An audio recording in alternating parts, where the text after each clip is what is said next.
Alright, so I'm gonna get off of this feed because it's weird to me to be behind, that far behind. Double check real quick that we are live.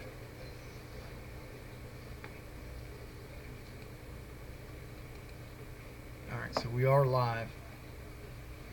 But I'm gonna try to get my tablet so I can look at the conversation in case I happen to have viewers and they want to talk. Because I'm going to tell you what's been up with me since the last time I went live.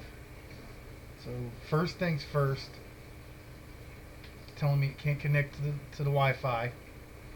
It's trying to connect to the upstairs extender. That might be why.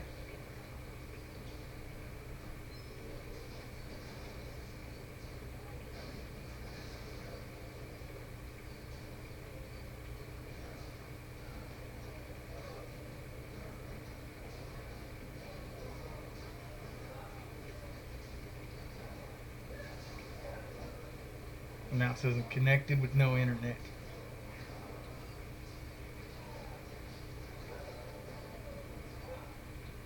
Now if I didn't have internet,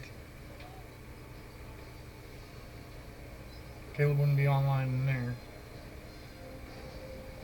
And I wouldn't be online here. So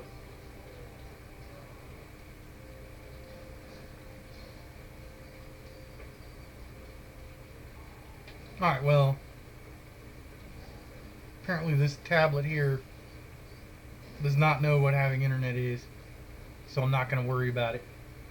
Even the bar up at the top says I have internet, and I'm actually on Yahoo or Facebook Messenger under the screen name that's on here. So I don't know, but and that screen name is private. So anyway, I'm gonna go through, and I'm not gonna read any comments. So if there's any comments on the YouTube side, I'm sorry. I just, yeah, I had a lot go on in the last week and a half. So, uh,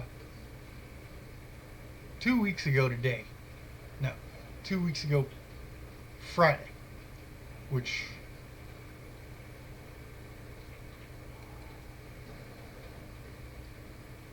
was the Friday was the 31st of January. So on the 17th of January, I got my 4 other kids for my weekend visitation. From the 17th, 6 p.m. until the 19th at 6 p.m. Rachel and I have no problem. We exchanged the kids. Jay was sick, coughing all over everything. Caleb constantly told him to get up. Please stop coughing all over my bed. If you're gonna cough, cover your mouth. He just blatantly ignored his older brother.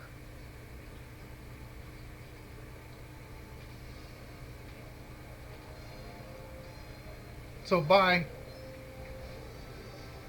the 20th or 21st, Caleb, but on the 19th now, before the kids went home, Caleb let JJ know, dude, I'm starting to feel the congestion. Please cover your mouth when you cough, or go upstairs off of my bed and go upstairs to yours and cough all you want to up there.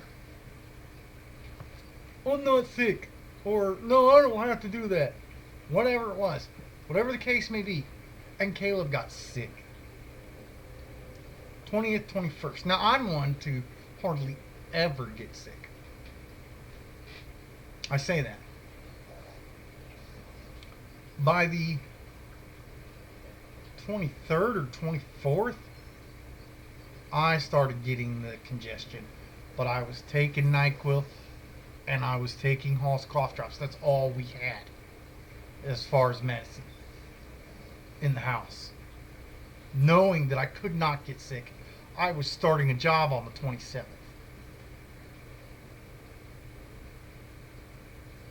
I had been unemployed since the 12th of December. Come hell or high water, I was going to work on the 27th. And I did. I went to my job interview on the 27th. I was still just a little congested. No big deal. But I'll tell you what, on the 25th, I went live. And I wasn't that sick. And I went live, and I dated it the 22nd because I'm dumb. And I think the 25th was the last day I had a cigarette. And I went live. Excited about the job I was going to be starting on Monday, and I was feeling a little sick, but nothing that I didn't think would be fixed with the couldn't be fixed with the NyQuil and the Halls. 26 comes. All I want to do all day on the 26th is I just want to stay in bed, sleep this off, da da da da da. So I did that. Stayed in bed, tried to sleep everything off. All was good, right? Get up on the 27th. I'm there at 8 or 9 whenever they asked me to be at Marion Molding for my job. I go in, I talk to Hector. I talk to Emily. We make sure that I know to be back on Tuesday morning at 8 a.m.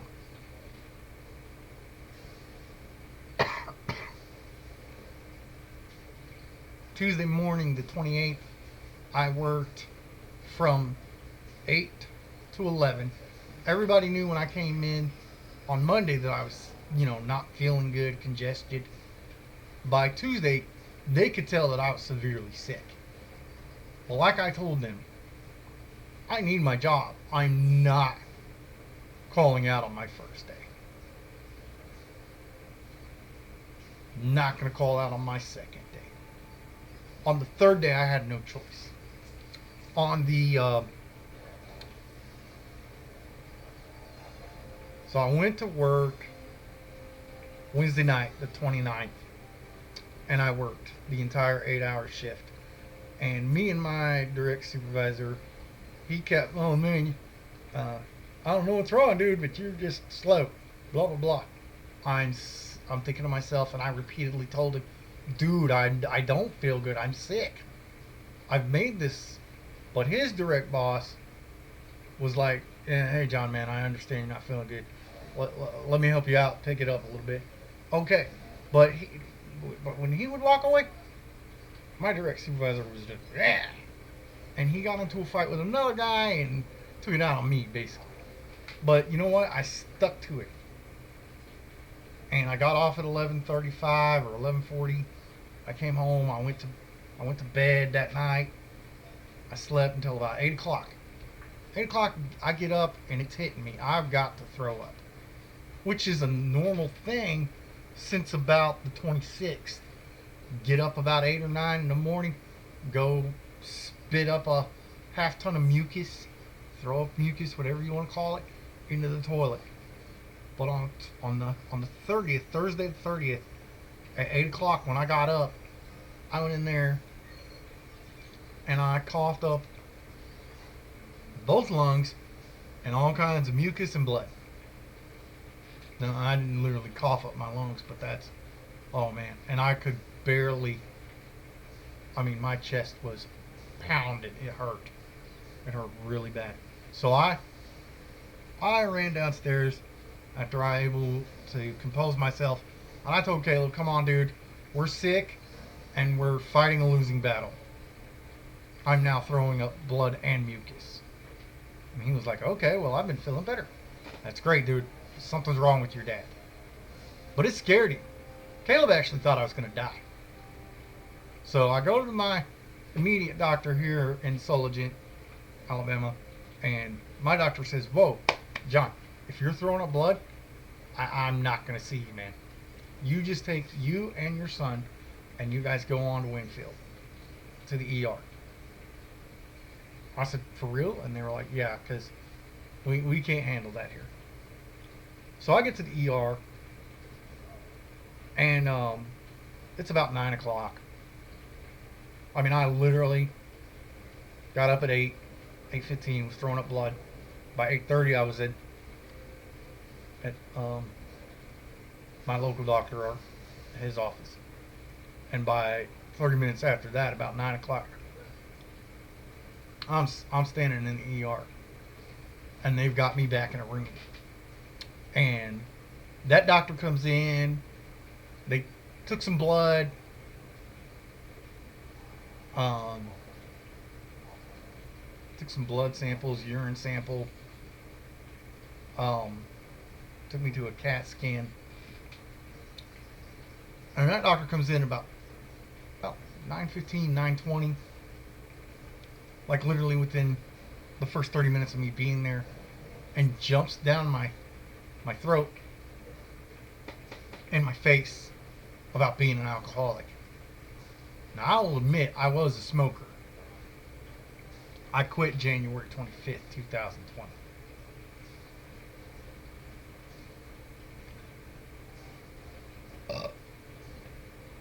Got in my face, and I was like, dude, I'm not an alcoholic. Well, your enzyme levels in your liver are too freaking low. I know better. You don't have to lie to me. I'm a doctor. I said, dude, I'm not lying to you. I don't drink alcohol, period. Well, I'll show you. I'll show you. You're an alcoholic. Caleb gets up. Now, Caleb is, not one that I encourage to get up and stick up for me. And he gets up, and he stands up, and he's not taller than his doctor, but he's not going to back down. And he's like, look, dude, my dad is over there in pain and dying.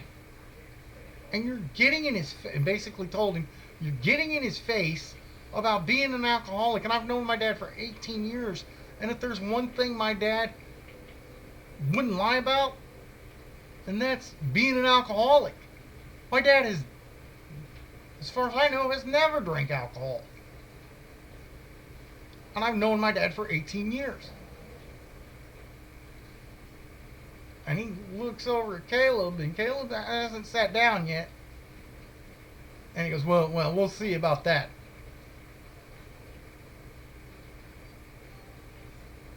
And I'm thinking, yeah, I know, because I know me, I'm not an alcoholic.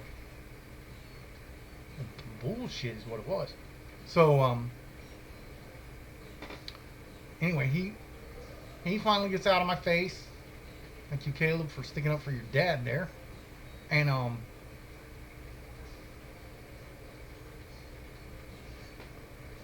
next thing I know, they're coming in and telling me, well, look, with your liver enzymes too low, you probably got TB, or you're an alcoholic. So we're going to send you to Tuscaloosa to the DCH. Hey, awesome, dude. I don't care. Just saved my life. So that was Thursday. I called Thursday to let them know I was getting sent. I called into work, and I told Emily and Hector and Denise everything, and they were like, you have nothing to worry about. You've got 3 days. So Thursday was their Friday. On night shift, Thursday night is your Friday night. And then you're off Friday, Saturday. You go back to work Sunday, Monday, Tuesday, Wednesday, Thursday. So, now I know tonight's Sunday, but I'm not, I'm written off until Tuesday the 4th. So, because they want me to go in the morning, get my meds, and, all that good jazz.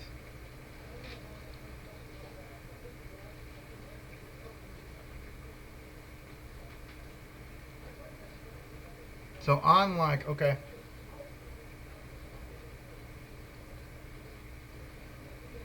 And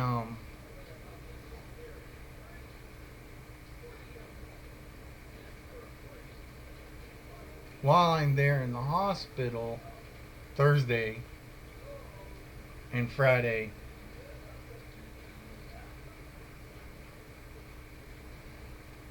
they explained to me, how close I am to dying. Basically, um, if they don't get these antibiotics into me and get them working and flowing, I could very well be taking my last breath. And I'm praying to God that all of my sins are forgiven. I love the Lord Jesus Christ with all my heart. He is my personal Lord and Savior, and I will never willingly and knowingly deny Him.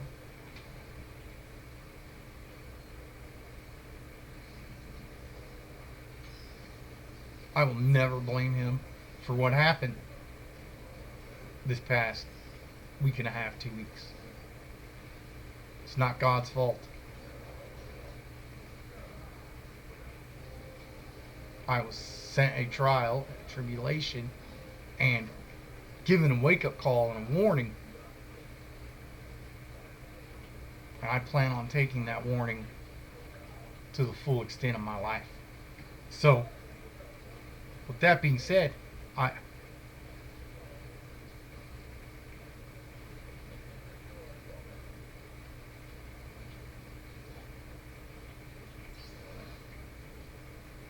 I'm just grateful to be here.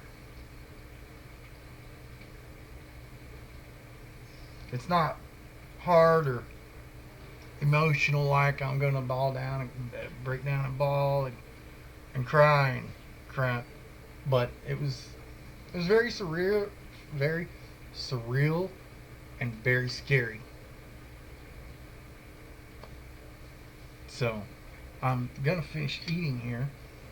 But that was my week.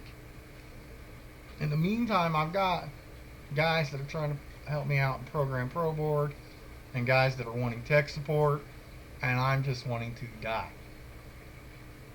During the first part of the week, and then once I got to the doctor, I knew I needed to live.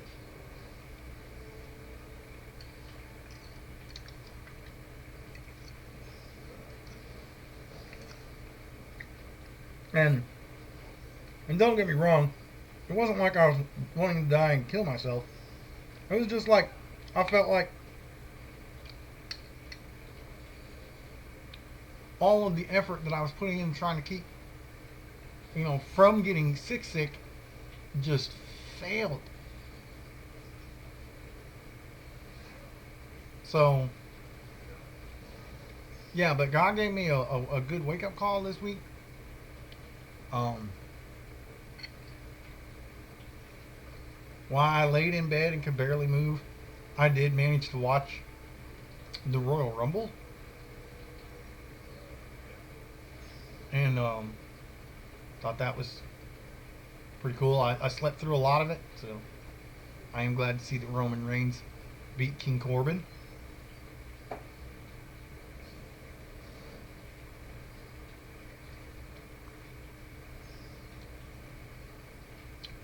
I think business decision wise, in the women's division, the WWE really screwed up by allowing Charlotte Flair to win the women's Royal Rumble. Now,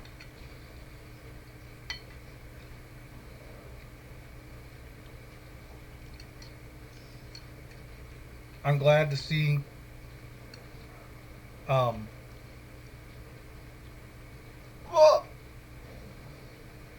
Drew McIntyre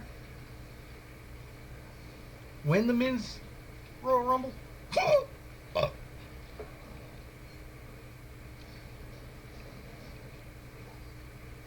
I know they boasted him up several years ago to probably be the next great champion, and yes, he got terminated over a wellness check. So maybe this time he's serious and can stay off those drugs.